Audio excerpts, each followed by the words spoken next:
Muy buenas noches a todos. Reciban un cordial saludo aquí desde Promidad. Un gusto nuevamente tenerlos en este curso, verlos nuevamente.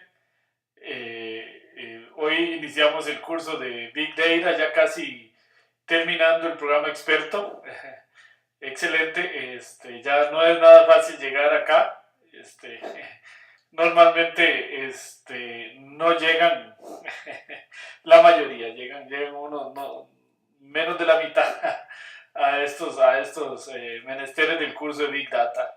Entonces, felicitarlos porque ya están acá, muy cerca de llegar al proyecto final y poder finalizar el programa experto en minería de datos. Les agradezco, como siempre, si me confirman que me están escuchando para saber que no estoy acá hablando solo. Ok, ok, muchas gracias Alan, muchas gracias Jorge, excelente, muchas gracias Daniel. Bueno, muy bien, entonces vamos a iniciar el curso de Big Data el día de hoy. Este curso tiene varios aspectos muy interesantes y el Big Data se puede enfocar desde varias perspectivas, ¿verdad? Una perspectiva podría ser una perspectiva muy técnica, enfocado a la creación de redes y configuración de Hadoop para el manejo de los grandes volúmenes de datos. Hay otra perspectiva que podría ser muy matemática, orientada al estudio de operaciones matemáticas más complejas para enfrentar el problema del Big Data. Y bueno, y está el enfoque de nuestro curso que está un poco en las dos líneas. El día de hoy vamos a hablar un poquito vamos a hablar de la definición de Big Data, la evolución del término en los últimos años y a definir el concepto. Y luego vamos a introducir los primeros paquetes de R para Big Data. En la siguiente sesión vamos a enfocarnos en el tema de paralelizar procesos, paralelizar el K-medias, paralelizar la validación cruzada y aprovechar realmente el poder de la computadora, los procesadores que tiene la computadora para acelerar los procesos. Y en la última parte del curso vamos a estudiar un enfoque un poco más matemático-estadístico del problema, que se conoce como el análisis simbólico de datos, que es un enfoque matemático y no computacional de enfrentar el problema de tener muchos datos o tener datos masivos.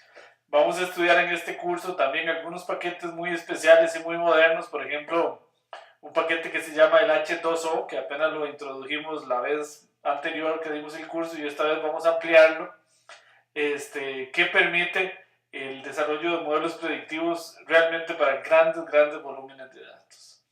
Entonces, bueno, en eso vamos a trabajar.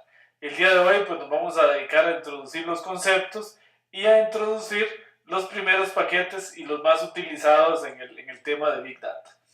Decirles pues que para este curso, igual que un poco para el curso de Web Mining que acaban de terminar ustedes de manera muy bien con Carlos, se requiere bastante poder de cómputo. Así que es un buen momento por si están pensando en cambiar de computadora, pues comprarse una buena computadora. Porque realmente hay procesos que requieren tiempo, vamos a tratar y vamos a trabajar con bases de datos relativamente por lo menos de tamaño mediano a grande. Entonces esto puede requerir tiempo. Y idealmente una buena computadora, un Core i7 con unos 16 GB de RAM, una cosa así. Bueno, no es que no se pueda, pues sí se puede con una computadora mediana, digamos, pero idealmente si tienen una computadora relativamente buena. Ok, bueno, entonces vamos a iniciar la clase. Ajá. Cerramos por acá el vídeo para tener mejor ancho de banda y poder empezar la transmisión. Como siempre, cualquier pregunta, por favor, la tramitan ahí a través del chat de manera escrita. Y bueno, si lo tienen a bien, pues también pueden abrir el micrófono. Agradecerles como siempre también que mantengan sus micrófonos y videos cerrados para no interferir en la conferencia. Bueno, ya ustedes a estas alturas ya eso lo manejan bien, aunque a veces a uno mismo se le olvida. Bueno, vamos entonces a iniciar la clase hablando un poco de la evolución de los conceptos. Eh, la minería de datos y el análisis de datos y por supuesto la estadística no es para nada algo reciente y la estadística la conocemos desde varios siglos atrás. Sin embargo, empieza a sufrir cambios importantes justo por el advenimiento de las computadoras. Y ahí es donde la estadística empieza a sufrir cambios y deja de ser algo que se hacía literalmente a mano y con datos hace en los 60 todavía, 70 incluso 80 se hacían cálculos con 50, con 100 datos y con 200 datos era mucho. Bueno, con el advenimiento de las computadoras a partir de los años 70 empieza a surgir un nuevo concepto llamado el análisis de datos en español. Es un concepto que surge mucho en Europa, sobre todo en Francia. En francés sería análisis de données y en inglés se conoció como exploratory data analysis. Acá se empieza a suponer un cambio de paradigma y no a veces suponer que los datos se adaptan al modelo, sino al revés. Los modelos se deben adaptar a los datos. Ahora contesto algunas preguntas que estoy viendo por ahí. Luego del 90 al 2000, sobre todo ya con el surgimiento del uso casi masivo de las computadoras, empiezan a surgir los cubos OLAP, que son una manera de sumarizar datos, de generar reportes muy rápidamente. Luego a partir del 2000 ya se empieza a hablar de minería de datos, se empieza a hablar mucho de inteligencia de negocios. Del 2005 al 2011 se empieza a hablar mucho de modelos predictivos, conocidos en inglés como analytics, de lo que hemos tratado mucho en este programa experto, ya como una parte central de todo lo que es la minería de datos y el Big Data. El concepto de Big Data se empieza a acuñar en el 2011 y ahora vamos a ahondar un poco en todos estos conceptos Big Data Analytics hasta la fecha. Y en los últimos años, recientemente, ¿verdad? Se empieza a hablar muchísimo ya más bien de ciencia de datos como una nueva profesión, ¿verdad? Y de ingeniería de datos, ingenieros de datos. Bueno, entonces vamos a hablar un poco de esto a lo largo de la clase. Bueno, antes de continuar, vamos a contestar que por acá me preguntan algo de la computadora. Me dice Fernando, profesor, ¿qué opina de una computadora OS X Sierra con 7 GHz, Core i5 y 8 GB de RAM? Ok, bueno, esas sí es una buena computadora, es similar, casi igual a la que yo estoy usando en este momento para transmitir, que es una portátil, una MacBook Pro. Esas computadoras funcionan muy bien y con R y con todos los paquetes de Big Data funcionan excelentemente bien. Entonces sí, con una computadora de esas se la puede jugar bastante bien. Sí, una MacBook Pro, entonces sí, es idéntica a esta que yo tengo en este momento. De hecho, yo con esta portátil hago muchísimas cosas. Claro, ya cuando tenemos millones de datos, pues usamos iMac con 64 GB de RAM y 1 TB de disco duro. Algo muy importante, Fernando y compañeros, en una computadora, para que lo tomen en cuenta, que ayuda infinitamente es que tenga un disco duro de estado sólido y no un disco duro de los de antes, de disco, literalmente. Entonces privilegien una computadora que tenga disco duro de estado sólido. Eso la hace tremendamente más rápido. Sobre todo procesos de Big Data que vamos a ver hoy con el paquete FF, que realmente lo que hace es mapear la memoria RAM en el disco duro. Entonces está usando el disco duro como memoria RAM, porque ya los datos no le caben en la memoria RAM. Y si el disco duro es de estado sólido, casi funciona tan rápido como la memoria RAM. Entonces eso incrementa muchísimo la velocidad del proceso. Yo prefiero eso casi que tener mucha RAM. Ok, bueno, muy bien. Sí, dice Fernando que tiene un iMac con disco duro tradicional. Sí, otra que yo tengo acá en la casa también, esa tiene disco duro tradicional. Pero esta con la que estoy transmitiendo tengo disco duro de estado sólido y es mucho mejor. Las que tenemos en propiedad los ingenieros todas son de discos de 1 TB de estado sólido. No las venden en Costa Rica así. Entonces, casi que en ningún país de Latinoamérica. Entonces hay que mandarlas a traer a Estados Unidos especialmente. Las iMac con 1 TB de estado sólido. Porque aquí casi no se consiguen. Bueno, de hecho no se consiguen en Costa Rica y supongo que casi en ningún país de Latinoamérica. Bueno, empezando con la definición de Big Data, lo primero que nos preguntamos, y yo digo siempre, bueno, ¿cuál sería la correcta traducción? Hay varias, ¿verdad? Está datos masivos, datos gigantes, macrodatos, datos demasiado grandes, grandes volúmenes de datos. A mí, la traducción que más me gusta particularmente es esta de datos masivos. Ahora vamos a ver por qué. Porque realmente no se trata solo de tener gran volumen de datos. Entonces, ese es el concepto que más me gusta a mí, datos masivos. Ahora, como en Latinoamérica somos muy buenos para introducir los términos en inglés, vamos a seguir usando Big Data como dicen los europeos y algunos norteamericanos. Depende de la región, se dice Big Data, pero bueno, yo voy a seguir usando Big Data como les gusta a los europeos. Porque así estamos muy acostumbrados también en la región. Y vamos a seguir usando el término en inglés.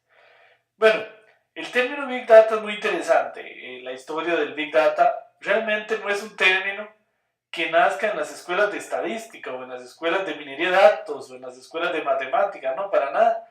Es un término que más bien se pone de moda y nace en las escuelas de administración de negocios. Sobre todo se referencia mucho a la escuela de administración de negocios de Harvard, en donde se empieza a hablar del Big Data como una oportunidad de negocios y no como como un tema estadístico. Entonces, bueno, nace muy ligado a temas de marketing, a temas de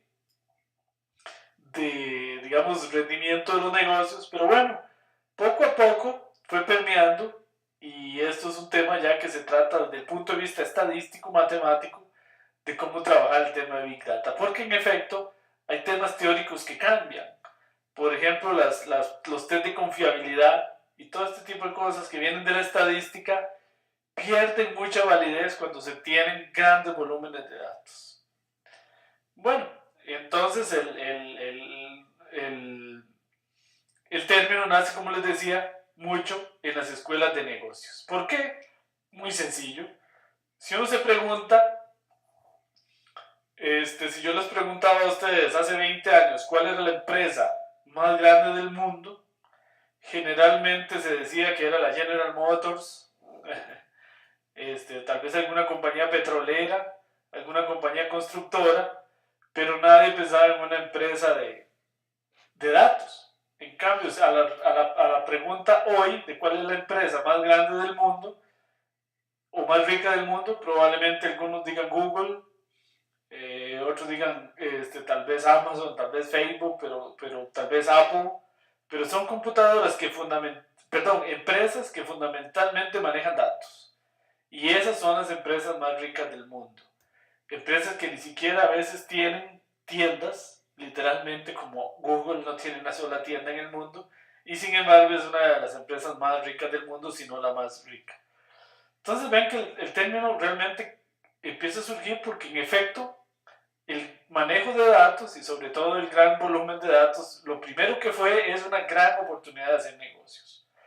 Y quien no esté aprovechando los datos hoy en día, está perdiendo una de las más grandes oportunidades. Y por eso no es porque ustedes estén en este programa experto, pero dichosamente los que estamos en esto vamos en buen camino, por lo menos por los próximos 10, 15, 20 años, porque esa es la gran oportunidad del momento. No sabemos, dentro de 10, 15 años esto evoluciona muy rápido, pero en el momento actual esta es la gran oportunidad. Y ustedes se van a destacar, si no es que ya lo han hecho, estoy seguro que sí, en sus trabajos, gracias a los conocimientos en Big Data, en Data Analysis, en minería de datos en general. Bueno, el concepto se empieza a popularizar muy recientemente, es muy reciente. El concepto incluso se dice que fue definido por primera vez en un paper o un artículo de McKinsey Global, que es una empresa consultora en análisis de datos, muy reconocida mundialmente, en la que en un artículo en el 2011 dice que Big Data es un conjunto de datos cuyo tamaño va más allá de la capacidad de captura, almacenado, gestión y análisis de las herramientas de bases de datos tradicionales. Básicamente esta es la idea básica. Es un volumen tal de datos o una velocidad de datos, una variedad de datos, como vamos a ver ahora, tal que las bases de datos tradicionales, y por esto quiero decir bases de datos relacionales, no son capaces de procesar. Entonces hay que ir hacia algo diferente porque ya las bases de datos tradicionales no son capaces de manejar o administrar adecuadamente este tipo de datos. El Big Data va ligado y son hermanitos muy de la mano a otro gran concepto que emerge, que es el cloud computing o la computación en la nube. ¿Quién de los que está escuchando esta conferencia no tiene Dropbox, Google Drive o OneDrive o alguno de estos, iCloud? Casi todos tenemos ya datos en la nube y los datos hoy se manejan en la nube y nuestras computadoras, teléfonos y tablets, etcétera, no son más que terminales de esa gran red. Increíblemente. ¿Ah? Entonces, esto hace que acá la nube, aunque no está en la nube, como decía un amigo mío, fluyen miles de millones de terabytes, miles de millones de datos diariamente. Y no diariamente, por segundo, por minuto. Entonces, realmente, ambas cosas van de la mano, ¿verdad? El desarrollo de la computación en la nube y de la internet, sin duda alguna, bueno, ustedes ya lo vieron en el curso de web mining, hacen que los datos se vuelvan una cosa difícil de manejar y ustedes ya lo vivieron en el curso anterior, ¿verdad? Entonces, ¿cómo definir el concepto? Y aquí estamos viendo en esta filmina algo muy interesante y esta es la relación de amigos de Facebook en el mundo. Y esta foto la tomé hace unos 4 años, fue que la conseguí. Ahora debe estar más blanca todavía. Donde se ve que, por ejemplo, acá en Norteamérica y Centroamérica y esta parte de Sudamérica, pues hay grandes movimientos de redes sociales, pero hay partes donde no, ¿verdad? Entonces, bueno, pero esto se puede ver cómo se ilumina, digamos, el mapa, dado la gran cantidad de comunicación constante y, por decirlo de otra manera, de movimiento de datos que hay en la nube. Bueno, según una definición de la ONU, Big Data es volumen masivo de datos, tanto estructurados como no estructurados. Esto es muy importante, porque como ustedes vieron en el curso anterior, si algo hay es datos no estructurados. Uno quisiera que los datos siempre fueran estructurados, pero muchos datos no son estructurados, los cuales son demasiado grandes y difíciles de procesar por las bases de datos y software tradicionales. Esto es importante. La idea es que ya las bases de datos tradicionales y el software tradicional se queda corto. Bueno, antes de dar esta definición, que es la que a mí más me gusta, voy a ver alguna pregunta aquí en el chat. Me dice Fernando, profesor, usted al principio del programa había hablado de algo de rentar un servidor en Amazon para poder desarrollar tareas pesadas. Sí, sí, sí, de hecho en Promidad nosotros varios de los proyectos, por ahí se me está metiendo un ruido, perdón, ahí sí me hacen el favor de silenciarlo. Entonces, bueno, de hecho rentamos servidores frecuentemente en Amazon para procesar datos. Sin embargo, eso no es parte de este curso, no se ve en este curso. Ahora voy a Fernando, a explorar la posibilidad de en alguna de las clases,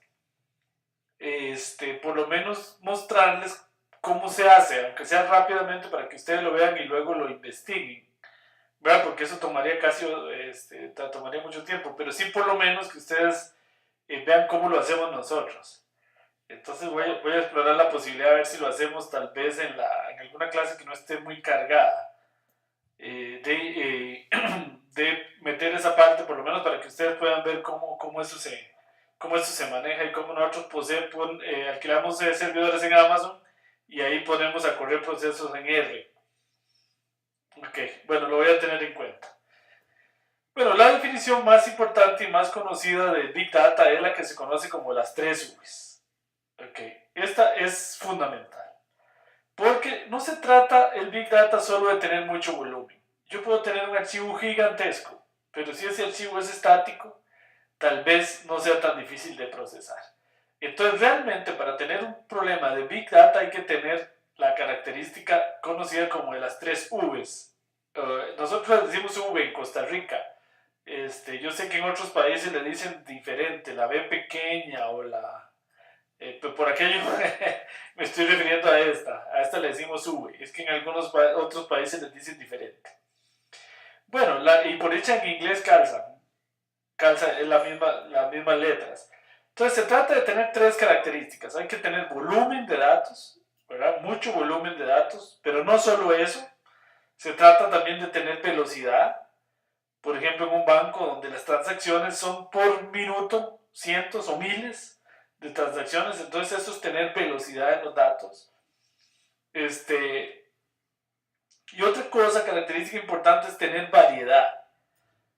¿Okay? Antes los datos no tenían mucha variedad, antes los datos eran simples números o letras. Hoy sí hay variedad. Y el mejor ejemplo de variedad en los datos son las redes sociales, en donde una data, y ustedes ya lo vieron en web mining, pueden haber fotos, videos, textos, emojis, una serie de elementos que se pueden analizar, que no son datos tradicionales. Entonces debe haber variedad en los datos. Hay gente que agrega una cuarta dimensión y es que tengan valor, que tengan algún valor comercial, que sean datos, digamos, correctos, que también algunos le agregan otra V de veracidad, es decir, que los datos sean correctos y no sean basura y tengan algún valor, alguna utilidad. Pero bueno, fundamentalmente son estas tres Vs. Entonces, si aprenden eso en la clase de hoy, ya me voy contento. No piensen que Big Data es solo tener muchos datos. Big Data es tener tres características: volumen en datos, velocidad en los datos y variedad. ¿Okay? Ese es un verdadero problema de Big Data. Bueno, entonces esa es la definición que a mí más me gusta, que es, acá está explicada, que es la de las tres V's. Bueno, entonces en inglés calza igual: Big Volume, Big Velocity y Big Variety. Entonces por dicha nos sirvió en español, calza exactamente igual la definición. Pero esa es la definición más importante de Big Data. ¿Ok? Es muy interesante, entonces tenemos que tener entonces velocidad en tiempo, en periodicidad, variedad de datos, videos, fotos, emojis, textos, etcétera, etcétera, sonidos y volumen. Esas son las tres características del verdadero Big Data. Bueno, acá está explicado en detalle el volumen, la variedad y la velocidad.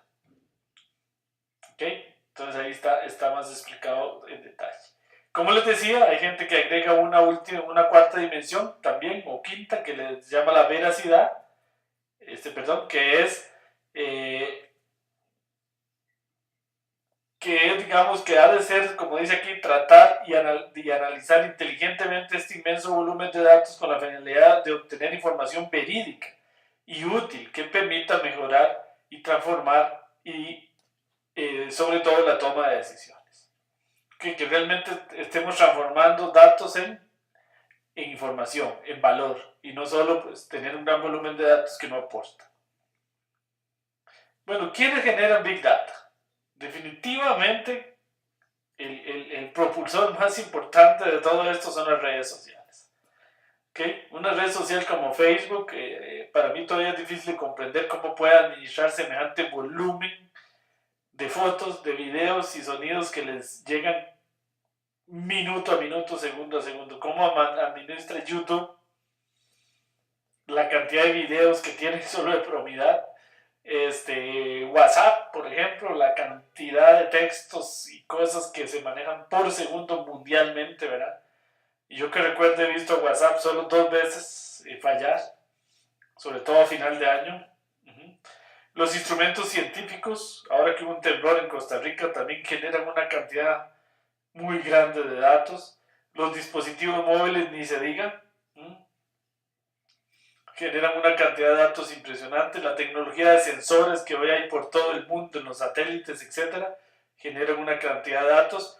Algo más viejo, pero también que es de los ejemplos más viejos, pero que genera muchos datos, que es la banca, los centros comerciales, las transacciones electrónicas. Y ahí acá les voy a contar de un artículo que leí recientemente que me dejaba muy impresionado y que, si mal no recuerdo un dato que leía decía lo siguiente: decía que en un día, solo en un día, como hoy, se genera más datos que desde 1900, si mal no recuerdo, 87 para atrás en toda la historia de la humanidad. Okay, para que se den una idea, en hoy, solamente en hoy, se generaron más datos que de 1987 para atrás en toda la humanidad. Okay. Es para que ustedes se den cuenta la cantidad de datos que generan sobre todos estos aparaticos. ¿Cuántos datos generamos cada uno de nosotros solo en un día con los WhatsApp que escribimos, lo que hacemos en redes sociales, las fotos que publicamos, etcétera? Es una cantidad realmente impresionante de datos lo que eso genera. Entonces, por eso es que cualquier teléfono de hoy como estos, o el que cualquiera de nosotros tiene mucho más capacidad de memoria y procesamiento que la que tenía la computadora que envió el Apolo 11 a la Luna. ¿Eh? Para que ustedes se den una idea del cambio significativo que ha habido en hardware, software y data, lo cual ha hecho posible cosas como Waze, por ejemplo, que en tiempo real puedan ir indicándole a uno por dónde ir. Esas son cosas que no dejan de impresionar aún a los que estamos en esto. Bueno, entonces Big Data requiere Big Analytics. Entonces acá en esto hay dos grandes posibilidades. Una es más poder computacional. Otra es nuevos métodos de análisis. ¿Okay? Nuevos métodos estadísticos, nuevos métodos matemáticos para enfrentar el problema. En la última clase vamos a hablar de métodos simbólicos, que es una manera diferente de abordar el tema. Es una manera más matemático-estadística de enfrentar el tema. Pero bueno, de eso vamos a hablar en la última clase. Bueno, esta es una pregunta que a mí frecuentemente me hacen cuando doy conferencias del tema, que gracias a Dios pues frecuentemente lo hago. ¿Qué tan grande es Big Data? Entonces, yo siempre lo primero que digo, no lo digo muy directo para que no ofender, pero la pregunta en sí misma no tiene mucho sentido. Porque no se trata solo de volumen, como ya vimos. Se trata de velocidad y se trata de variedad. Entonces no necesariamente se trata solo de tamaño. Lo otro que yo siempre respondo es que esa pregunta no la respondo. Porque como señalo aquí, lo que es grande hoy en día, tal vez no lo sea mañana. ¿Okay? Ustedes recordarán, algunos de ustedes tal vez, cuando se hablaba de kilobytes en los disquetes, luego se empezó a hablar de megabytes, luego de gigabytes, ya hoy hablamos de discos de terabytes, pronto se hablará de petabytes, exabytes, yottabytes, etc. Y ven que la diferencia que hay acá es exponencial. ¿Ah? Pasamos de 2 a la 30 a 2 a la 40. ¿Ah? Es tan grande el cambio que la cantidad de ceros que eso implica, no sé cuántos son, y este servidor que es matemático, yo mismo ya no logro captar mentalmente la diferencia que hay de un salto al otro, que es infinitamente mayor, literalmente exponencial. Entonces, realmente el tamaño del almacenamiento va creciendo asombrosamente, lo cual hace que los mismos paradigmas de computación cambien, como vamos a ver más adelante muy rápidamente con el tema de Hadoop. Bueno, justamente ahora, resulta que, como dijimos antes, las bases de datos tradicionales, llámese SQL y todo esto, ya no son suficientes ni una forma suficiente para administrar el Big Data. Este problema lo enfrentó por primera vez, se dice Yahoo y Google, ¿verdad? Cuando empezaron a ver que ya no podían administrar, por ejemplo, el correo electrónico y las cosas que ellos iban manejando. Y es ahí donde nace, se dice en Google, una nueva tecnología llamada Hadoop Cluster, y luego seguido por Yahoo, en donde ellos diseñan nuevas maneras de administrar las redes. No vamos a andar en esto porque este no es un curso de técnico en el sentido de redes, pero realmente los clusters de hoy en día van orientados hacia desarrollar cluster Hadoop que realmente aprovechan de manera muy diferente el proceso de paralelización. Y básicamente se aprovechan también de los grandes tamaños que hoy pueden tener los discos duros. Bueno, entonces la tecnología de Hadoop, que es open source, del framework Apache, se inspira en algo que Google llamó el Google MapReduce o Google File System. Entonces resulta que ellos son los que se crearon esta tecnología llamada el MapReduce, que es la que se dice permite manejar todo este tipo de cosas. Google tiene su tecnología propietaria, ¿verdad? Ellos desarrollan software y digamos que ellos ya no usan SQL Server o Oracle ni nada de eso, sino bases de datos propias en una arquitectura propia diferente que se basa en la idea del MapReduce y en los códigos Hadoop. Ok, entonces básicamente el Hadoop está inspirado en el proyecto, como les decía, Google File System y en el paradigma de la programación MapReduce.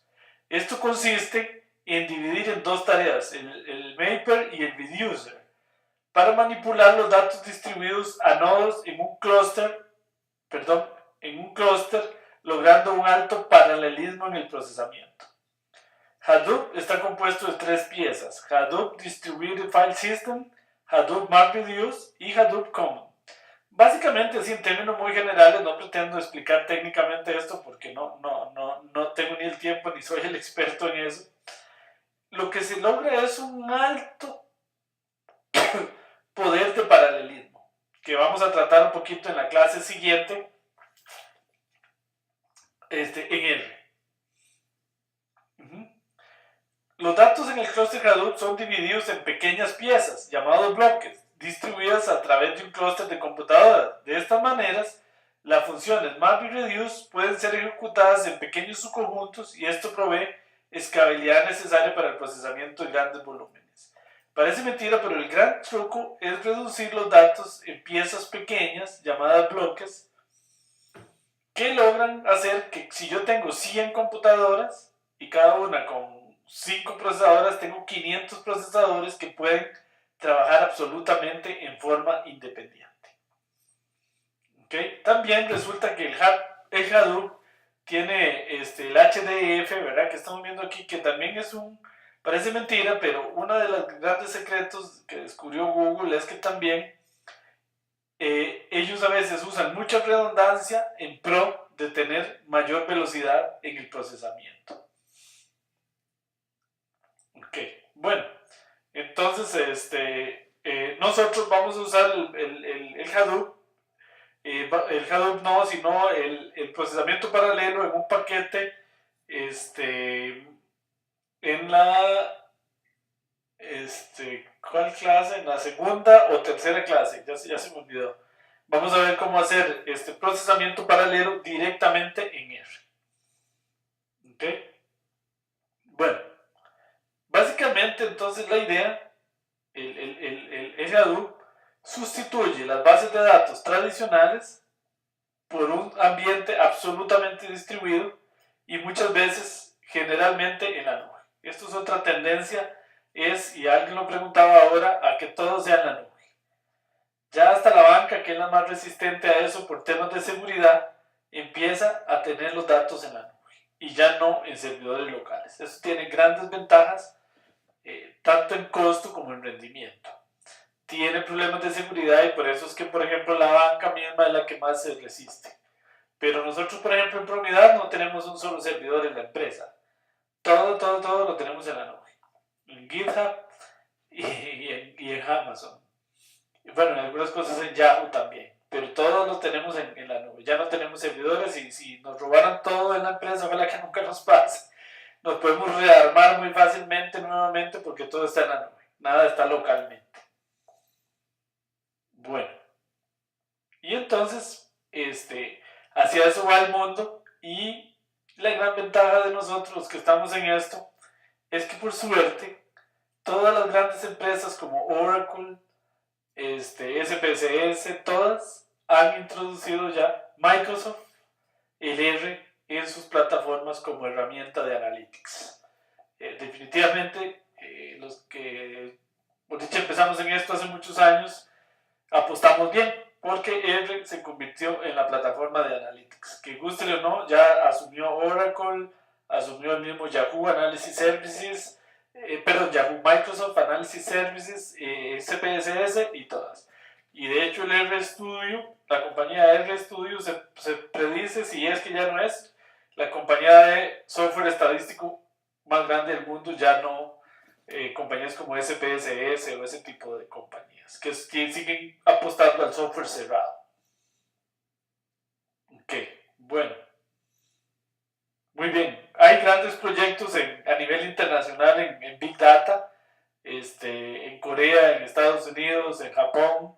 En nuestros países de Latinoamérica no hay mucho de esto. En Costa Rica, este servidor, a través del CIMPA, que es el Centro de Investigaciones en Matemáticas Puras y Aplicadas de la Universidad de Costa Rica, hemos estado trabajando en un proyecto llamado el ANADAT, que es el Laboratorio Nacional de Datos, que se pretende ser como un repositorio nacional de Big Data, en donde esté toda la data gubernamental para efectos analíticos y bueno, para efectos de hacer, tener información, transformar datos en información para la toma de decisiones a nivel estatal y a nivel país. Pero bueno, estamos apenas en pañales. Cuando países como Estados Unidos y Japón en eso sí van muy adelantados. Por cierto, les cuento que en el Big Data Latam 2018 vamos a traer a Mahashiro Hisato, si lo estoy pronunciando bien, que es experto en Japón, del Laboratorio Nacional de Datos de Japón. Okay, él va a estar dando una conferencia y va a hablar un poco de todos estos temas del Big Data, cómo se ha administrado en Japón, lo cual es sumamente interesante. Quedan cordialmente invitados, va a ser en el 2018, en abril. El Big Data Latam 2018 también va a venir Carlos Castro de Google Research y él va a dar una conferencia interesantísima en donde se va a explicar, nos va a contar cómo se administra todo esto, el Big Data en Google. Entonces, muy interesante, los quedan cordialmente invitados. Esto es en el 2018, en abril. Entre otros invitados vamos a tener esos dos. Bueno, y como les decía, pues finalmente todo esto ha ido evolucionando al concepto de ciencia de datos. Realmente, en efecto, hoy lo que se requiere es un científico o una científica de datos.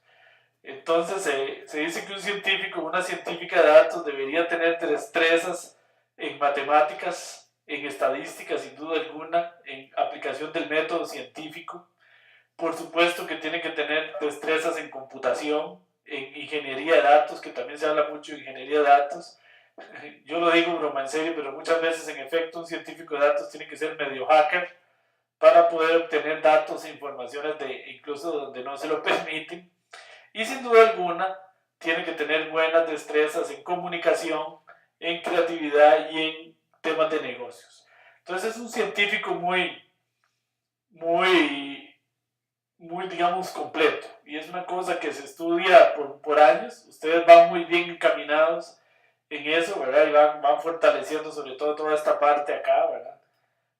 Porque la ciencia de datos es una ciencia. Entonces, no se puede pretender hacer ciencia de datos sin hacer ciencia, sin hacer estadísticas, sin hacer matemáticas. ¿Okay? La verdadera ciencia de datos, ingeniería de datos, hay que hacer ingeniería, hay que hacer programación.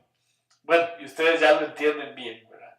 Entonces ustedes son los futuros científicos de datos y en la tarea les pido ahí una pregunta interesante al principio, tratar de ampliar la definición de ciencia de datos buscando alguna información en internet. Bueno, en este curso vamos a usar los datos en el Dropbox de Promidad. Ahí en la tarea vienen los links, porque los archivos de datos que vamos a usar en este curso son relativamente grandes y ya no se pueden subir a nuestra plataforma de aulas virtuales, entonces los manejamos a través del Dropbox de Promidad. Este es un Dropbox que tiene ahí varios teras y entonces ustedes de ahí van a poder bajar los archivos directamente. En las tareas van a venir los links para que de ahí bajen los archivos que vamos a usar. Bueno, dos recomendaciones, dos libros muy buenos. Big Data, Big Analytics, es un libro muy bueno. Otro Big Data AdWords. Y hay por ahí un libro, no lo tengo acá en esta oficina, en español, de Big Data. Si me preguntan en el foro, les puedo pasar la foto del libro. Es un libro muy bonito en español, que no hay mucho, por cierto, sobre el tema de Big Data. Ok, bueno, vamos a ver si tengo alguna pregunta en el chat. Ok, bueno, no por ahora. Bueno, muchas gracias entonces. Vamos a continuar entonces.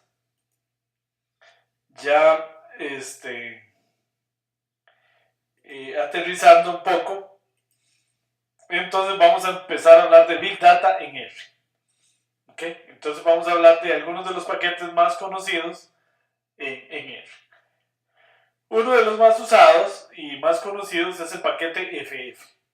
Básicamente el paquete FF lo que hace es construir data frame, pero para un Big Data. O sea, data frame que sean capaces de manejar datos muchísimo más grandes que los que maneja un data frame normal de R.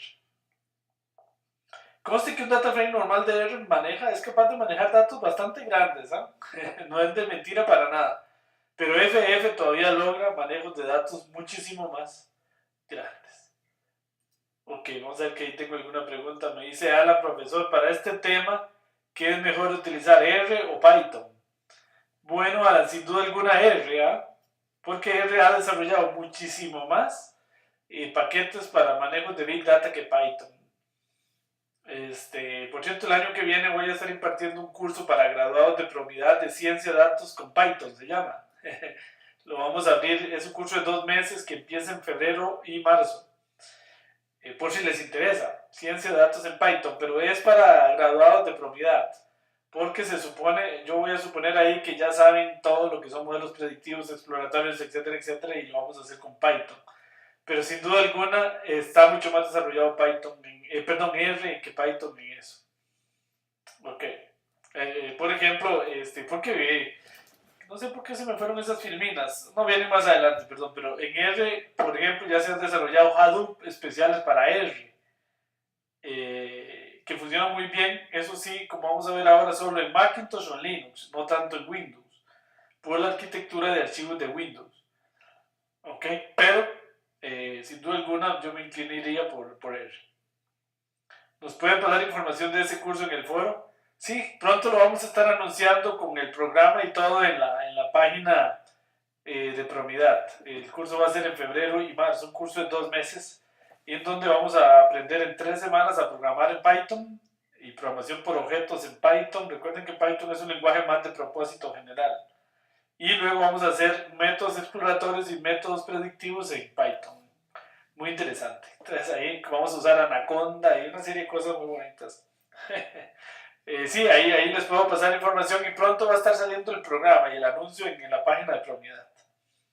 Bueno, me dice Didier, buenas, Oldemar, para la pregunta 4, de una base de datos propia, ¿poseen algún link de internet para bajar bases de datos del tamaño que solicitan? La pregunta 4. ¿Cuál será la pregunta 4? Déjeme ver, Didier, cuál es la pregunta 4 de la tarea.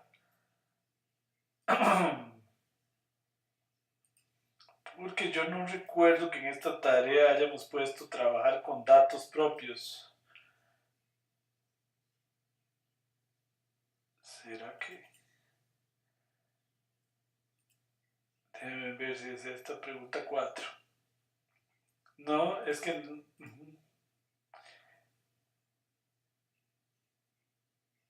Ok, así esta. Pero para ver si esta es la tarea. No, esta no es la tarea. Ok, pero en todo caso esta pregunta sí no la hemos cambiado.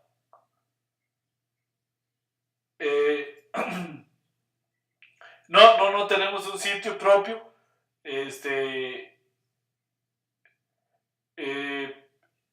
Pero la cosa es que genere una matriz de este tamaño. Incluso la puede generar con datos al azar, con random, como vamos a ver ahorita más adelante. Pero pueden hacerla pegando datos o cosas. La idea es que formen una matriz de por lo menos de ese tamaño. Okay, aunque esta que estoy viendo no es la tarea de... No sé por qué.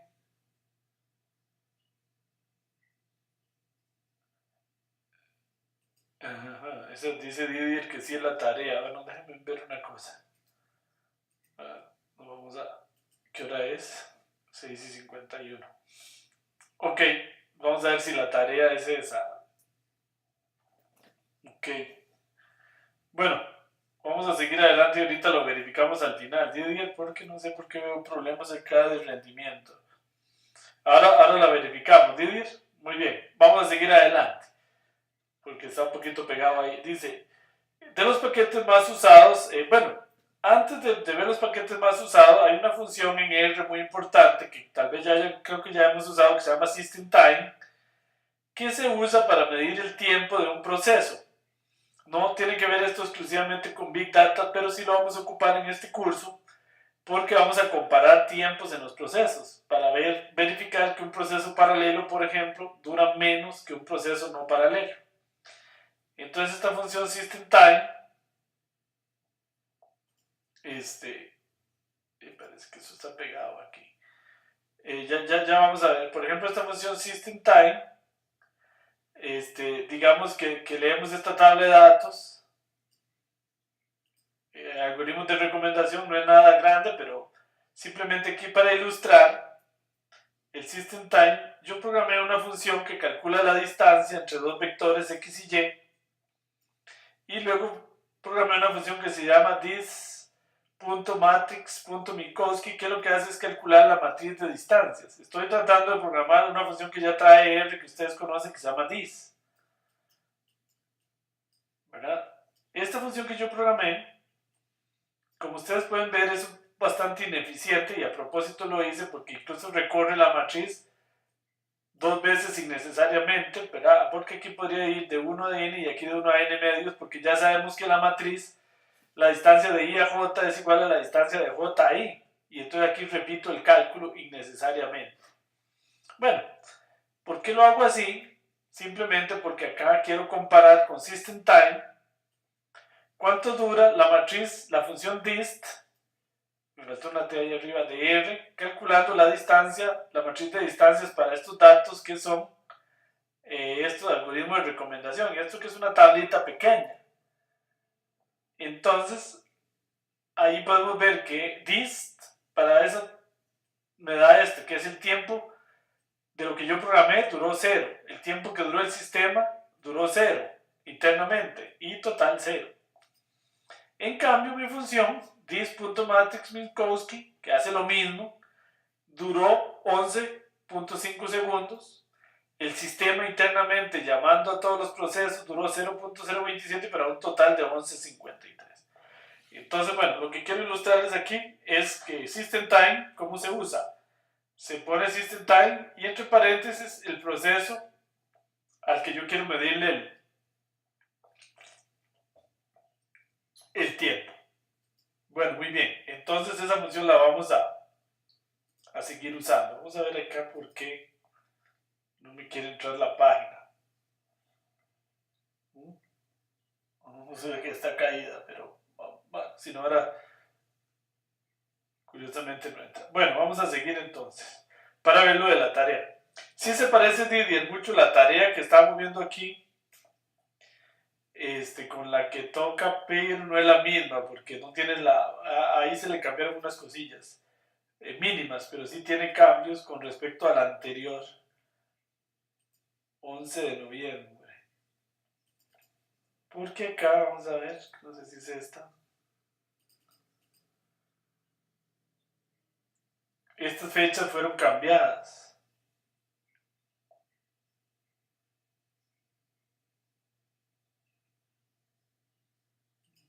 Qué raro. O sea, me parece que sí es esta, pero esas fechas, bueno, voy a revisar. Ahora hablamos de eso. Bueno. Entonces aquí, bueno, voy a irme logueando para que vaya entrando porque pareciera que está. Bueno, otro paquete que vamos a usar mucho en el curso es el paquete FF, que está en la lista de los paquetes más usados. Recuerden que FF y FFBase son hermanitos. FF, este es como un data frame. ¿Ok? Este emula los data frame. Y este emula al paquete base. Recuerden que R tiene un paquete que se le llama el base o el base, que es un paquete en el que ya están todas las funciones más importantes y más consolidadas de R. Por ejemplo, la dist, o funciones que ya se sabe que funcionan perfectamente. Min, sd, etc. Todas esas funciones ya están programadas en R en el paquete base. Y esas funciones del paquete base están hechas para trabajar con data frame. con data frame normales. Entonces, el análogo al base en FF se llama FBase. Entonces, cuando uno usa FF, tiene que usar las funciones de FBase, pero él automáticamente lo hace y no las funciones del base. Hay otro paquete que se llama Big Memory, Big LM, Big LM, mmap, file hash, etc. Acá está una foto que tomé yo de las primeras veces que di este curso en el 2013, de cuál era el paquete más usado de Big Data en él. En ese momento era FF. Y luego le seguía por acá File Hash, Big Memory, etc. Luego hicimos la foto otra vez en el 2014, seguía siendo FF. Y recién la hice el sábado y sigue siendo FF, ya muy pegadito aquí con... No, de hecho está más arriba File Hash, perdón. Y bueno, pero muy pegado con FF. De los paquetes más usados. Luego está Big Memory y mmap. Bueno, ahora este gráfico resulta que generarlo es bien pesado. Y ese gráfico se generó con este código que se llama general gráfico bd.r, que en la tarea ustedes lo van a tener que correr. Y ahí es donde yo les cambié esta fecha, porque esto dura mucho rato corriendo. Ven, esto puede tomar mucho tiempo hasta en una computadora potente. Es un verdadero problema de Big Data. Aquí de lo que se trata este programa es de que yo voy al CRAN y bajo todos los paquetes bajados por el CRAN todos los días. Y entonces ahí logro hacer la comparación. Entonces yo quiero que ustedes repitan ese... No, esta sí es la tarea, tiene razón Didier, porque esto es nuevo en esa tarea. Nada más que por alguna razón yo cambié esta fecha al 1 del 1 del 2017 y después se me quedó así. No sé, algo en algún momento. Pero bueno, la idea es que ustedes corran este código que está acá, lo analicen, vean que acá se usa el paquete FFBase y el FF, el paquete data.table, y luego viene una serie de... Ven que aquí lo cambié, aquí sí lo cambié. Aquí vienen una serie de instrucciones que aquí vienen explicadas, que lo que hacen es bajar y dejar en unos archivos enormes todos los paquetes bajados del CRAN en el último año. Entonces les va generando unos archivos enormes. De ahí lo sacamos a un paquete, a un data frame FF, que ahorita vamos a ver cómo se hace. Se salva como un FF file, o sea, un archivo para Big Data. Y luego aquí se comparan estos paquetes. Y acá de hecho uno puede poner cualquier paquete. ¿Ok? Y entonces al final, con ggplot, se hace este gráfico. Entonces bueno, parte de la tarea y la pregunta que se me hizo, la pregunta 6 de la tarea es volver a generar ese gráfico. Con dos fechas, ahí se establece entrada de inicio y entrada hoy, las fechas. Entonces, si tienen una computadora no muy potente o una internet muy mala, no pongan dos fechas tan largas, porque entonces les puede tomar mucho tiempo. Pero bueno, tienen que analizar ese código y entenderlo un poquitito. Luego, pueden repetir o deben repetir eso con 3 paquetes de su elección, que ustedes quieran comparar cuál se usa más. Que si el que ustedes quieran, no les digo ninguno para no sesgarlos. Bueno, muy bien. Ese es un verdadero problema de Big Data. Se van a dar cuenta ustedes que la cosa no es jugando. ¿Ok? Bueno, entonces el paquete FF, que es en el que nos vamos a concentrar, dice proporciona estructuras de datos atómicos que se almacenan en disco duro. Entonces realmente los FF están en disco duro. Los FF no son más que data frame que se comportan prácticamente igual que los data frame, solo que la memoria está mapeada en el disco duro. y se comportan como si estuvieran en la memoria RAM, pero realmente están en el disco duro. Ese es el chiste. FF emula a los data frame, pero permite data frame gigantes porque están en el disco duro. Y FBase emula al paquete base, que ya viene integrado a FFBase. Ok, bueno, entonces vamos a ir a ver cómo se usa FF dentro de un momento. Nada más aquí contarles que este libro lo vamos a usar, el Parallel R, la próxima clase y la que sigue para paralelizar procesos en R, muy bueno. Hay otros proyectos en R, por ejemplo el PBDR, y varios otros proyectos que no los puse acá, no sé por qué, que funcionan, por ejemplo, en Hadoop R. Pero el problema que tienen estos es que solo funcionan en Linux o en Macintosh. Y entonces no los metemos en el curso porque sabemos que la mayoría de ustedes tienen Windows y se volvería un problema. Pero sí, hay varios paquetes muy buenos que funcionan, pero desgraciadamente solo en Linux o en Mac. Bueno, entonces vamos a ir a ver ya el paquete FF cómo se usa. Pero antes voy a contestar algo que me están preguntando en el chat. La tarea es la misma, sí es la misma. Me dice Josué, sí, lo que pasa es que yo iba a cambiar esa fecha para que tomara fechas del 2017. Y no sé por qué, creo que mi idea mental, mi laguna mental está en que la cambié aquí en el código. ¿Ven? Fecha de inicio, por ejemplo, yo puse 1 del 10 del 2017. Y con esa hice esa gráfica. Y hoy es hoy menos un día. Entonces creo que me quedé con la idea y la cambié aquí y no la cambié en el enunciado. Pero bueno, no importa. Mejor cojan fechas del 2017 para que no vaya a durar demasiado, a menos que tengan un computador bien potente. Bueno.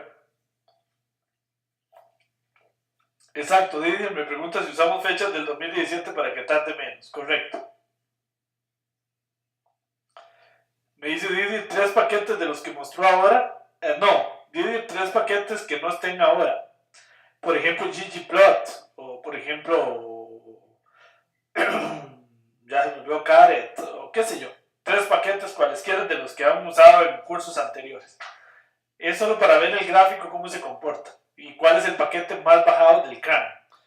Eso es lo que se trata. Por ejemplo, yo puse mi paquete, el RSDA, y me di cuenta que es bajado como 30 veces al día, en lo cual me dejó impresionado. Asustado, no sabía que se bajaba tanto. Ese lo vamos a usar en la última semana del curso. Pero entonces paquetes cualesquiera. Que simplemente es para ver si entienden un poquito el código. Bueno, muy bien. Entonces el paquete FF, como les decía, es hermanito del FFBase. Porque cuando un data frame es tipo FF, las funciones que se usan son de FFBase. Ok, el FFBase contiene todas las funciones estadísticas para objetos de tipo FF. Bueno, entonces como siempre, lógicamente hay que instalar los paquetes, el FF, el FFBase, el BigLM, que es para hacer regresión lineal para Big Data. Y bueno, una vez instalados, pues se cargan como siempre, ¿verdad? Entonces observen acá. Por ejemplo, yo genero un vector con 10 números. Y si le pido class vector, me dice que es integer, es un vector de enteros. Con esta función, esto es una función que se llama FF, lo voy a hacer más grande para que lo vean mejor. Con esa función, yo convierto este vector a un objeto tipo FF, que le voy a llamar vec-ff. Ese -ff no se ocupa, no es necesario, pero se le pone ahí como para aclarar que este objeto es tipo FF. Lo vamos a usar mucho en el curso como para contextualizar cuándo estamos con objetos FF y cuándo no, pero no se ocupa. Incluso a mí el guión bajo no me gusta mucho, siempre me ha gustado más el punto. Pero en FF se usa mucho guión bajo porque el punto puede causar algunas confusiones. Pero bueno, entonces si le pido class a vecFF, observen que me dice que es un FF vector. Ya no es integer. ya es un objeto de tipo FF. ¿Ok? Ven que él mismo usa esto, ¿verdad? Entonces por eso lo estamos usando. De tipo FF. Entonces aquí yo le voy a correr el min al vec. Ven que el vec es el normal. Y el vec FF es el vector de tipo del paquete FF. Entonces aquí lo que quiero que les quede claro es que cuando corre este min, aquí está corriendo el paquete base. ¿Por qué? Porque este es un tipo de datos propio de R. Ahora, cuando yo corro aquí min sobre este objeto FF, aquí no corre el mismo min de media, sino corre el min que está en el paquete FF base. ¿Qué es esto tan raro que me está haciendo? Ok, bueno. Entonces, ¿cómo se da cuenta? Esto gracias al polimorfismo de R, él sabe cuál corre. Este min es diferente, porque este es capaz para correr haciendo, ya se me fue la palabra, mapeando datos en el disco duro. ¿Okay? Mientras que el corriente no. ¿Ok? Bueno, eso es muy importante que les quede claro. Bueno, aquí voy a crear un vector de 100 millones de registros. Imposible en cualquier lenguaje de programación. En Python incluso. Para responder la pregunta que me hicieron antes. Entonces mi vectorcillo de 100 millones lo creo así. FF lo voy a inicializar en 0 y aquí le pongo que la longitud es de 100 millones.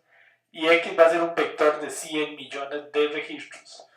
Claro, él los mapea en el disco duro realmente, no en la memoria RAM. Cuando le pido X, él me lo despliega así, ¿ven? Me tira siempre los primeros 8 datos y los últimos 8 datos. Y luego pone estos dos puntillos y ahí veo 20 datos. Puedo decirle, vean qué interesante, este vector FF se comporta, a pesar de no estar necesariamente en la memoria RAM, como si lo estuviera. Le digo, deme las posiciones de la 100 a la 125. Si le digo length de X, este length no es el length del paquete base, es el paquete FF base. Ok, me dice 100 millones. Aquí le digo la media, lógicamente 0, pero aquí de nuevo, insisto porque esto es muy importante, este min que estoy corriendo aquí es el del paquete. Bueno, esto me está haciendo algo que no sabía qué hacía. Es el de esto.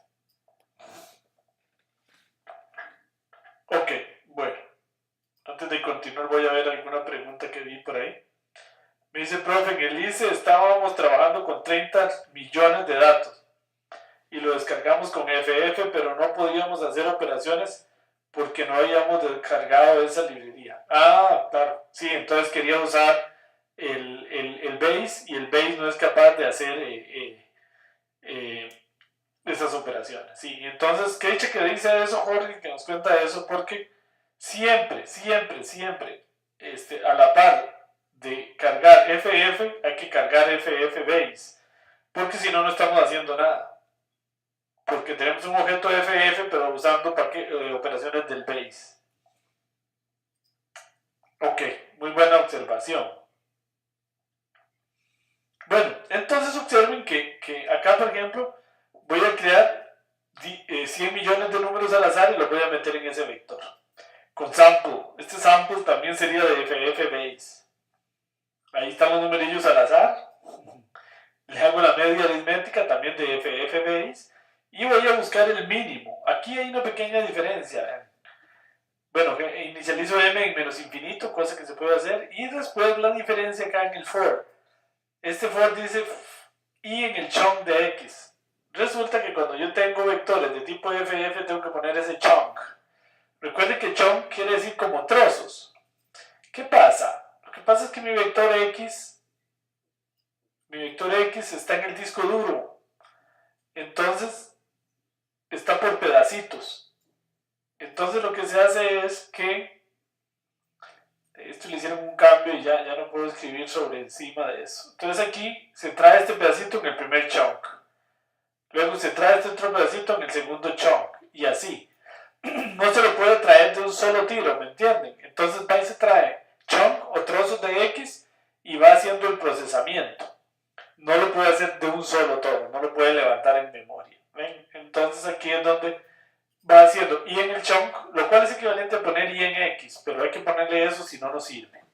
Por lo menos en la versión que cuando yo hice esto, a lo mejor ya le han cambiado eso, podría ser, ¿verdad? Porque es una diferencia con el for usual. Ahí estamos usando todo del paquete ffbase. Y bueno, y aquí voy calculando el máximo de manera normal. Bueno, vamos a ver qué me preguntan aquí. X lo defino arriba para que fuera del paquete ffbase. No, f aquí cuando lo cargué, x, ¿qué se me hizo? ¿Qué se me hizo x? Aquí, x es un objeto ff, porque así se crean los vectores de ff. Los vectores normales se crean con una c, aquí de concatene. Los vectores de ff se crean con ff, y entonces él sabe que este es un vector de ff, y no un vector normal. ¿Ok? ¿Didier? Sí, esa es la pregunta. Así es como él sabe. Y una vez que tiene un objeto que es de tipo ff, cuando yo hago operaciones sobre él, si el paquete ffbase fue cargado, automáticamente se aplicarán operaciones tipo ffbase. Ok, bueno, vamos a hacer un ejemplo con data iris, no porque sea big data, solo para ilustrar. Recuerden que iris, si lo cargo así, sería un data frame común y corriente. Pero aquí está iris como un data frame común y corriente. Pero lo voy a convertir en un data frame tipo ff con esta función as.ffdf. Eso lo que hace es transformar la tabla iris en una tabla de tipo ff. Este es un data frame de tipo ff. Le pongo esto aquí para recordarlo, que ese es el tipo ff. Y vean que si le pido class, me dice ffdf. O sea que es un data frame de tipo ff. Y cuando le pido head, ya se ve que lo despliega diferente, ¿ven? Lo despliega diferente y entonces ya de hecho ahorita más adelante ven que despliega una parte, los primeros 8 y los últimos 8 siempre por defecto. Y después más adelante vamos a ver que en realidad está guardado en archivos en este momento. Bueno, yo le puedo decir STRE de FF. En esta versión tengo entendido que ya ha cambiado, esto ya se le puede quitar, vean que esto es un poquito diferente al STR normal, había que ponerle eso si no, no corría, para que entendiera que era todo el data frame. Ahí está corriendo el STR de FFBase. Puedo hacerle min a una columna, igual que en un data frame corriente. Se puede usar el fwich, etc. Y entonces, por ejemplo, aquí yo puedo hacer regresión lineal. Pero ahora tengo que usar BigLM. Porque yo sé que ese archivo no es muy grande, pero lo estoy haciendo solo para ilustrar. Entonces puedo usar BigLM para hacer regresión lineal sobre objetos FF. Y voy a hacer regresión lineal. Lo que me interesa ilustrarles es que la sintaxis es exactamente la misma. Nada más que aquí cambia un poquito. Tengo que ponerle coef de model, de my model. Y aquí me tira el intersecto. Y cuál es el lambda, el beta multiplicado por el pétalo. Porque aquí estoy usando solo, voy a predecir el largo del sépalo en función del largo del pétalo. Pero básicamente se usa casi igual. Bueno, vamos a ver que tenía alguna pregunta por ahí. Me dice Alan, le colocó DF porque iris ya era un data frame. Sí, estoy transformando. Con esta función estoy transformando un data frame normal en un data frame FF. Ahora usted podría pensar, Alan, que eso no tiene gracia. Pues si cabía en un data frame, sí, mejor lo dejaba en un data frame clásico. Pero ahora vamos a ver cómo se leen archivos para que de una vez caigan en un FF data frame. ¿Ok? Pero esto es para manera de ilustrar cómo queda un data frame tipo FF. Y eso normalmente entonces se hace leyendo un archivo que es tan grande que no cabría en un data frame normal. Entonces lo leo de una manera que vamos a ver más adelante. Si no hubiese sido un data frame, sería solo FF.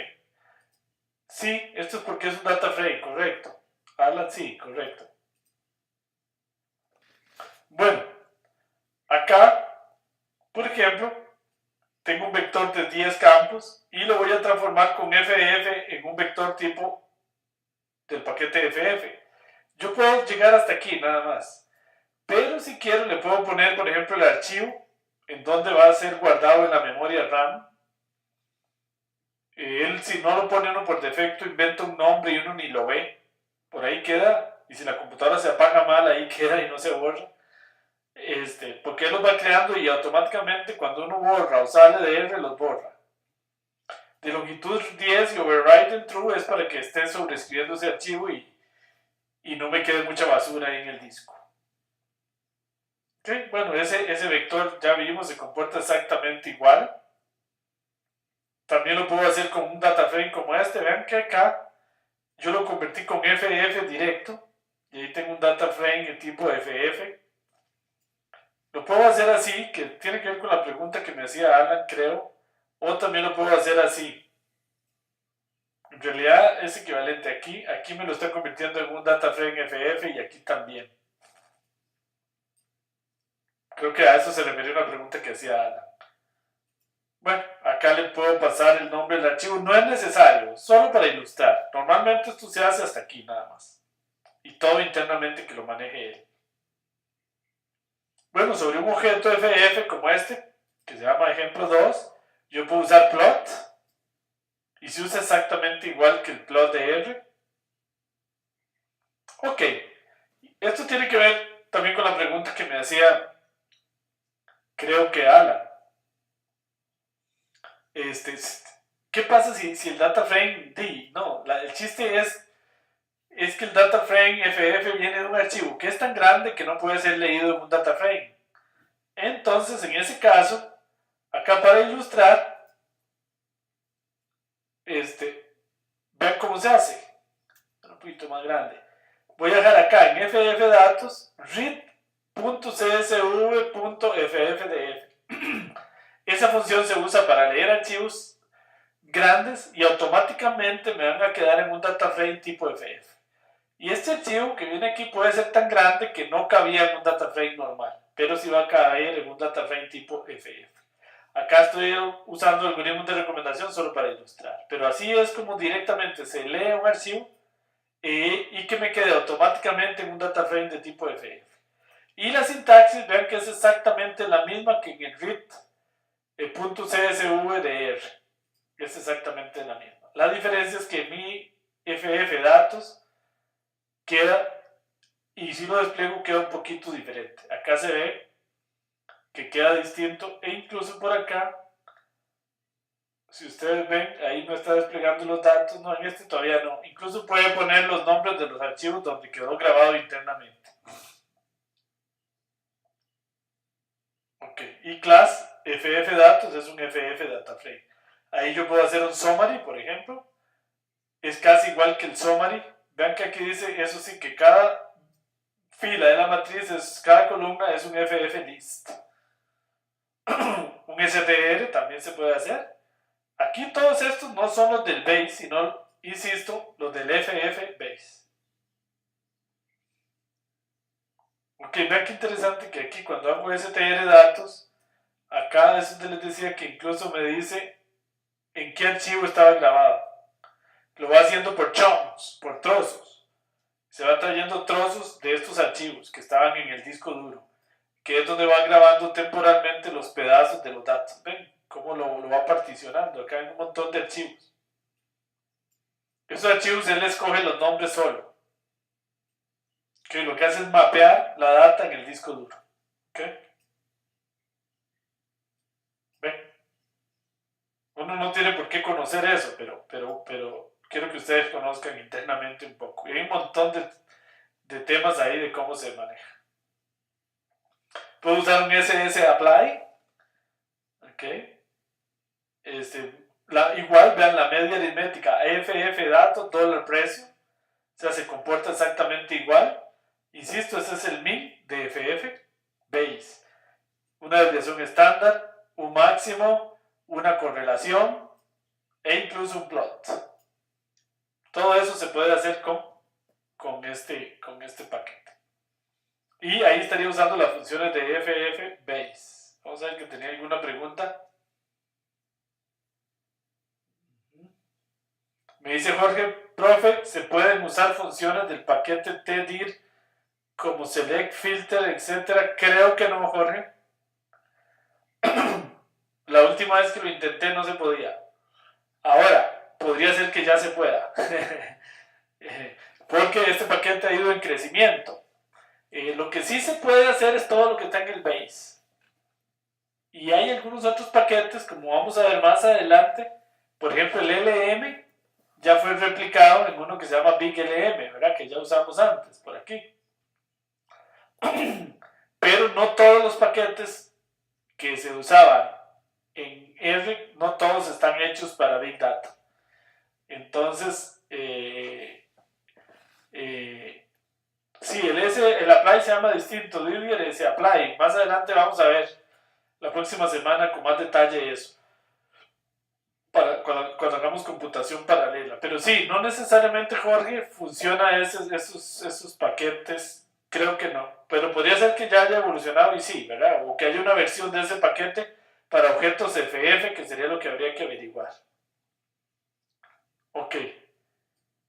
Me pregunta Jorge, Didier, si uno sube una base de datos muy grande sin FF y no lo puede leer en R, le envía un mensaje, sí, normalmente se cae el proceso y le da un error ahí de que la memoria no le alcanzó, casi siempre le sale un error, o se cae o se vuelve loco, porque ya está tocando posiciones de memoria prohibidas.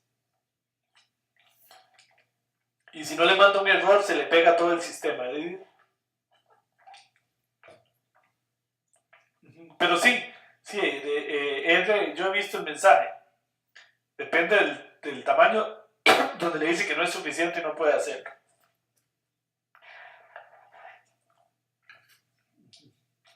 Ok, bueno. Muy bien, muy bien. Vamos a ver qué nos faltaba por hoy. Ok, bueno, creo que esos eran todos los temas que íbamos a ver el día de hoy. Entonces, acá está la tarea. No está tan larga, porque sé que vienen cansados del curso de Web Mining. Y es usar un poco FF, BigLM, bajar este archivo del Dropbox de Promidad. Ven, aquí está el link. Esto los lleva al Dropbox de Promidad y de ahí lo pueden bajar. No encontramos lo que buscas, ¿no? Bueno, vamos a revisar. No sé, pues será que me está fallando la conexión a internet, pero no creo porque no estaría transmitiendo. Pero voy a revisar. A ver si será que por alguna razón no está ahí. ¿Sabes? Bueno, voy a revisar, pero bueno. Entonces, este archivo que está en el Dropbox, si no está, mañana lo corrijo. Y este código es muy importante. Este código es para bajar cuántas veces ha sido un paquete bajado diariamente del CRAN. Y ahí en el aula virtual está este código, ¿ok? Lo único que tienen que hacer es correrlo, ahí está el código. Y hacerle unos pequeños cambios para adaptarlo a lo que se pide en la tarea. Por ejemplo, les digo, la fecha es simplemente aquí. Yo le puedo poner aquí una fecha de inicio y la fecha de hoy yo le puse system date -1. Pero yo podría hacerlo entre dos fechas cualesquiera. La idea no es escoger un rango no tan grande para que no dure demasiado. Ahora, tampoco tan pequeño porque si no, no se va a ver el gráfico, ¿verdad? La idea es que se vea un gráfico como este. ¿Ok? En donde se pueda ver cómo varió en algunos meses, 2 o 3 meses por lo menos. ¿Ok?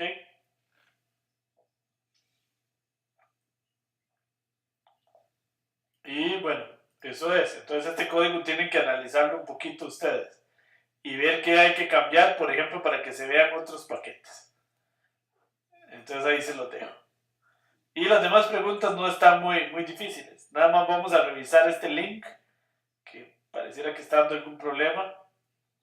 Y si no, no se preocupen que ahí lo volvemos a subir y yo les actualizo la tarea en el aula virtual para que este link esté correcto. Bueno, muy bien, eso sería por el día de hoy. Vamos a ver si tenemos alguna pregunta. Ujú. Me dice Jorge que ese link le funcionó en la mañana. Sí, sí, yo lo probé Jorge el sábado que estuve haciendo modificaciones en la tarea y me funcionaba perfectamente. Puede ser que Dropbox esté en este momento caído, pasa muy poco, pero podría ser. Pero si no, yo lo corrijo, no se preocupen por eso. Sí, pero sí es cierto, a mí me funcionó ese link perfectamente el día sábado, que estuve probando la tarea cuando subí el enunciado, pero bueno, podría ser, no sé por qué la conexión de internet, seguro porque estoy transmitiendo la videoconferencia también, puede ser que el ancho de banda no me lo permite acá, puede ser. Entonces más tarde lo reviso. Ajá, me dice Didier qué otros cambios hay que hacerle a esa programación para el gráfico. No, pues hay que hacerle otro cambio, pero no les voy a decir cuál, Didier. Eh, eh, bueno, sobre todo para esta otra pregunta, es que hay que hacerle un cambio, Didier. Para la primera no, casi que igual, solo cambiarle la fecha. Pero para esto, para poner los paquetes, sí hay que hacerle otro cambio. Para ver otros 3 paquetes. Pero nada del otro mundo. Ahí usted se va a dar cuenta inmediatamente cuando lo vea. Ujú. Bueno, me dice Fernando, profesor, ¿cómo hago para luego eliminar esos FF del disco? No, él los borra solos, Fernando. Todos esos FF del disco los va borrando. A menos que a usted se le pegue pegada a la computadora, a medio palo de algún proceso, y entonces tenga que resetear la computadora, y entonces R no terminó bien, entonces no borró todo eso. Pero digamos, si todo el proceso va normal, usted no tiene que preocuparse de nada. Él los elimina solo. ¿Ok, Fernando? Entonces no se preocupe por eso, porque tiene razón, podrían ser muy grandes. Didier, ayer me funcionó bien el link, me dice también. Sí, puede ser el ancho de banda que en este momento no me está permitiendo ir a Dropbox, pero en todo caso mañana en la mañana lo reviso en la oficina donde tenemos un ancho de banda mucho mayor. Bueno, muy bien, no sé si tienen alguna otra pregunta o comentario. Si no, pues decirles que es un gusto tenerlos de nuevo en este curso, que ya es la antesala al proyecto final. Y pues entren de una vez, como siempre, a la tarea. En este curso vamos a estar trabajando Carlos y mi persona. Entonces Carlos Agüero también me va a estar ayudando en la atención de las consultas en el foro y en la revisión de tareas. Entonces por ahí está Carlos también trabajando en este curso. Entonces, bueno, muy bien. Entonces vamos a abrir acá la cámara para agradecerles nuevamente el que estén acá en el curso de Promidad. Un gusto como siempre tenerlos y espero que, bueno, ya en estas alturas ya ustedes pasaron pruebas muy duras como la de web mining. Entonces, que todo salga bien y nos vemos de hoy en 8 días si Dios lo permite. Bueno, muchas gracias a todos. Nos vemos. Suerte. Nos vemos.